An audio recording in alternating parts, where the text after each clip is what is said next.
కనిపిస్తోంది.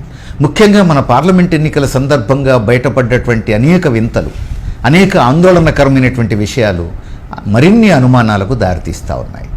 అందులో అత్యంత కీలకమైంది 20 లక్షల ఈవీఎంలు కనిపించటం లేదు అని. దేశంలో 60 లక్షల ఈవీఎంలను తయారు చేయించారు. కంపెనీలకు ఆర్డర్లు ఇచ్చి 60 లక్షల ఈవీఎంలను తయారు చేసి ఆ 60 లక్షల ఈవీఎంలకు డబ్బు చెల్లించింది కేంద్ర ప్రభుత్వం. వాటిల్లో ఎన్నికల కమిషన్ 40 లక్షల ఈవీఎంలను ఉపయోగించింది. మిగిలిన 20 లక్షల ఈవీఎంలు ఎక్కడున్నాయి అనేది ప్రశ్న. ఇప్పుడు ఆర్టీఏ యాక్టివిస్టులు, సమాచార హక్కు కార్యకర్తలు ఆ 20 లక్షల ఈవీఎంలకు సంబంధించిన సమాచారం ఇవ్వండి అని ఎన్నికల కమిషన్ను కోరితే మాకు 40 లక్షల ఈవీఎంల గురించే తెలుసు, మిగతా 20 లక్షల ఈవీఎంలు మీరు అడుగుతున్నవి ఎక్కడున్నాయో మాకు తెలియదు, మాకు ఎవరూ హ్యాండ్ ఓవర్ చేయలేదు అని సమాధానం చెప్పింది ఎన్నికల కమిషన్. మరి ఏమైనట్టు ఆ 20 లక్షల ఈవీఎంలు?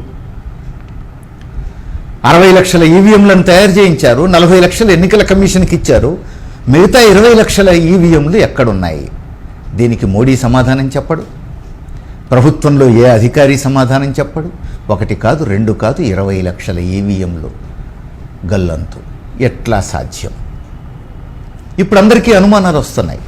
పోలింగ్ అయిన తర్వాత ఈవీఎంలన్నీ స్ట్రాంగ్ రూమ్లో భద్రపరిచిన తర్వాత రాత్రికి రాత్రి ఈవీఎంలను మార్చేశారా? పోలైనటువంటి ఈవీఎంలు తీసేసి తాము ఓట్లతో నింపిన ఈవీఎంలను తీసుకొచ్చి పెట్టారా? దీనికి సంబంధించినటువంటి అనుమానాలు ఈరోజు పెద్ద ఎత్తున దేశంలో వ్యాపిస్తున్నాయి. అయినా మోడీ మాట్లాడడు, అయినా ఎన్నికల కమిషన్ నాకేమీ సంబంధం లేదన్నట్టుగానే వ్యవహరిస్తున్నది. ఎవరు సమాధానం చెప్పాలి దీనికి? ఇది ప్రజాస్వామ్యమా? మరి ఎక్కడున్నాం మనం? ఇది చాలా సీరియస్గా ఆలోచించాల్సినటువంటి విషయం. 20 లక్షల ఈవీఎంలు అబ్రకదబ్రా అన్నట్టుగా ఉంది.